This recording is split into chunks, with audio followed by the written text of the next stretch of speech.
देश भर में कोरोना वायरस अपने पैर तेजी से पसार रहा है। आईटीबीपी स्टार्टिंग से ही कोरोना में जो संक्रमित लोग हैं उनका इलाज कर रहा है और ट्रीटमेंट भी कर रहा है। इस पूरे मुद्दे पे हमारे साथ बात करने के लिए आईटीबीपी के पीआरओ विवेक पांडे जी हैं।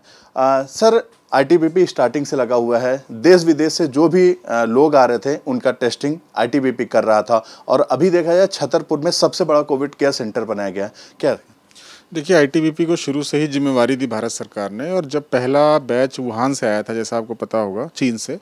उस समय हम लोगों ने करीबन इटली और चीन से अलग अलग जगहों से लाए गए लगभग 2.5 महीने के दौरान हमने 1000 लोगों को क्वारंटीन किया था। हम लोगों ने ये कार्रवाई उस समय शुरू की थी जब पूरे देश को इस बीमारी के बारे में बहुत कुछ ज्ञात नहीं था और बहुत स्थितियाँ ऐसी थी कि अनुभव की बड़ी भारी कमी थी। तो हमारे डीजी श्री एस देशवाल के मार्गदर्शन में हम लोगों ने ये कार्रवाई शुरू करी और बहुत जल्दी हमने इसको समझ लिया, इस पूरी प्रक्रिया को कैसे क्वारंटीन करते हैं, यदि कोई पॉजिटिव मिलता है तो उसके साथ कैसे आपने कार्रवाई करनी है, उसका मैनेजमेंट कैसे करना है। उसी को देखते हुए आगे बढ़ते गए हम लोग, और अभी सीएपीएफ रेफरल हॉस्पिटल भी हमारा चल रहा है, जहाँ 600 से ज़्यादा लोगों को हमने अपने लोगों का और सीएपीएफ के लोगों का, उनकी फैमिलीज़ का इलाज किया है। तो कोरोना को लेकर जो हमारी आत्मनिर्भरता, मैं कहूँगा इलाज के मामले में कह लीजिए, हमारा जो ज्ञान है, हमारा जो अनुभव है, उसको देखते हुए गृह मंत्रालय ने एक बहुत अहम टास्क सौंपा हमको, आईटीबीपी को, जिसमें कि राधा स्वामी ब्यास जो Covid care centre Sardar Patel के नाम से हमारा अभी बना है, जो विश्व का सबसे बड़ा सेंटर है, और 10,200 बेड वहाँ पे लगे हुए हैं। तो उस पूरे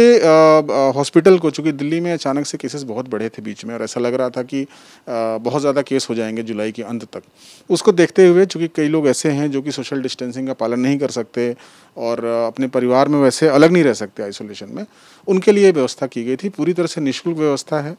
और एयर कंडीशन लगा हुआ है वहाँ पे। हमारी पूरी लगभग 200 से 300 के लगभग जो स्टाफ है हमारा, वो वहाँ पर डे एंड नाइट लगा हुआ है।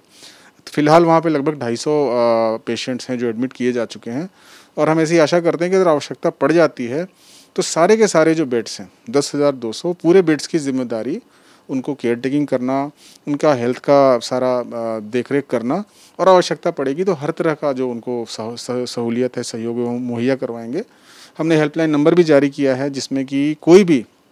निवासी, कोई भी नागरिक, अगर उसको लगता है कि उसको हॉस्पिटल जाना है, ज़रूरी है, उसको एडमिशन नहीं मिल रहा है, उसको मैनेजमेंट के बारे में जानना है कोविड के, वो सीधे संपर्क कर सकता है। सर, देखा जाए कि अभी जो वहाँ पे छतरपुर में जो सेंटर बनाया गया था 10,200 का है, अभी रिसेंटली कितने पेशेंट आए हुए हैं और कितने बेड हैं अभी, और आने वाले समय में अगर केसेस बढ़ते हैं तो कितने और बेड लाए जा सकते हैं? देखिए, शुरू में ही जब माननीय गृह मंत्री ने यहाँ पर दौरा किया इसका, तो लगभग 2,000 बेड हमने उसी समय तैयार कर दिया था। और जैसे जैसे, क्योंकि 10,200 बेड को खाली तैयार करके रखने से कोई फ़ायदा नहीं होगा, अगर पेशेंट्स का नंबर बढ़ता है, अभी हमारे पास जैसे 2,000 बेड बिल्कुल रेडी हालत में जिसका मैनेजमेंट कर रहे हैं हम लोग,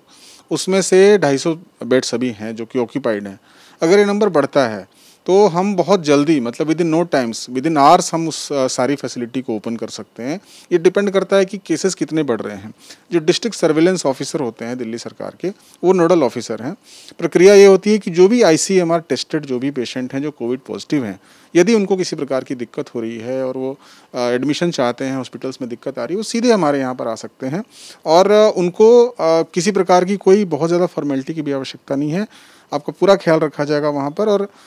दिल्ली के लिए मैं कहूँगा एक बहुत बड़ी एक ऐसी चीज़ है जिसको कि लेकर आप कह सकते हैं कोविड के क्षेत्र में अब तक का सबसे बड़ा ये प्रयास है। सर, देखा जाए कि जो फोर्स हैं, आईटीबीपी हो, एसएसबी हो, चाहे बीएसएफ हो, सारे जो जवान हैं वो कोरोना पॉजिटिव पाए जा रहे हैं। आईटीबीपी में भी, क्योंकि स्टार्टिंग से ही आईटीबीपी लगे हुए थे, कई केसेस आईटीबीपी के भी आए हुए हैं, तो किस तरह से उनका ट्रीटमेंट किया और कहाँ किया जा रहा है उनका? देखिए, हमारा जो पहला केस आया था वो अप्रैल में शुरू हो गया था आईटीबीपी का। साउथ दिल्ली में ज़्यादा केसेस आए थे,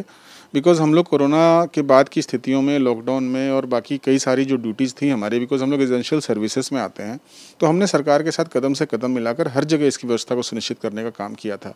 इसी दौरान हमारे कुछ जवान जो थे वो पब्लिक डोमेन में थे, वो संक्रमित हुए कोरोना से, और अभी तक लगभग मैं कहूँगा कि 600 के आसपास टोटल जवान और उनकी फैमिलीज़ और सब लोग जो अभी तक संक्रमित हुए हैं पूरे देश में, सिर्फ दिल्ली में ही नहीं। उन लोगों को हम लोग अपने जो भी हमारे सेंटर्स हैं, बिकॉज आईटीबीपी ने शुरू से ही कोरोना को लेकर के काफ़ी अपने आप को तैयार रखा हुआ है, तो हम लोगों को बहुत ज़्यादा आवश्यकता नहीं पड़ रही है कि हमारे लोगों का बहुत सीरियस कंडीशन हो या बाकी ऐसी कोई स्थिति हो। कुल 3 मौत हुई है अब तक इस पूरे 5-6 महीने का जो भी एक चक्र रहा है, जो बहुत कम है। और हमारे अभी लगभग 350 से ज़्यादा लोग संक्रमित हैं जो एसिम्प्टोमेटिक हैं, जिनको कोई ऐसी कोई समस्या नहीं है कि वो किसी एडवांस स्टेज में है या कोई कोमोर्बिडिटी है। तो मुझे लगता है कि ये सारे के सारे ठीक होंगे। और एक सिस्टम चल रहा है जिसमें हम लोगों ने क्वारंटाइन रखा हुआ है लोगों को, उन्हीं का टेस्ट करते हैं। बिकॉज अगर किसी को लक्षण आते हैं, उनको टेस्ट किया जाता है और वो पॉजिटिव अगर निकलते हैं तो उनको 14 दिन के लिए हम लोग अलग रख के उनका जो टेस्ट किया जा रहा है वो आईटीबीपी के जो डॉक्टर हैं वो कर रहे हैं या कोई बाहर के ही डॉक्टर कर रहे हैं? नहीं, वो लैब्स हैं, देखिए जो डेजिग्नेटेड लैब्स हैं जो भारत सरकार के द्वारा, और प्राइवेट लैब्स हैं, निजी लैब्स हैं, जहाँ पर कि ICMR अप्रूव्ड हैं, वो उन पे हम लोग अपना टेस्टिंग का काम कराते हैं। Because testing is a very specialised thing. हाँ, उसका मैनेजमेंट हम बाद में करते हैं, हमको पता है उसका ट्रीटमेंट कैसे करना है, कैसे हमको उनको सैचुरेशन को चेक करना ऑक्सीजन के, कैसे हमने उनके BP और वाइटल्स को चेक करते रहना है, और अगर कोई कॉम्प्लिकेशंस आती हैं तो उससे कैसे निपटना है, ये हमारे डॉक्टर्स को पूरा ज्ञान है। ये थे विवेक पांडे, जिनका साफ तौर से कहना था कि जिस तरह से पूरे देश भर में कोरोना वायरस अपने पैर तेजी से पसारा, उसको मद्देनजर रखते हुए जो छतरपुर में जो आइसोलेशन जो बेड बनाए गए हैं, हालांकि अब तक जो है देश का, विश्व का पहला ऐसा कोविड केयर सेंटर बनाया गया है जिसमें 10,200 बेड बनाए गए हैं। हालांकि जिस तरह से अगर देखा जाए तो मरीज अगर दिल्ली या आसपास के इलाके के, दिल्ली NCR के संबंधित कोई भी अगर मरीज आते हैं तो उनको बिना किसी निःशुल्क के साथ जो है उनको वहां उनका पूरा ट्रीटमेंट किया जाएगा। कैमरा पर्सन संजय के साथ वैभव श्रीवास्तव, पार्लियामेंट्री बिजनेस, दिल्ली।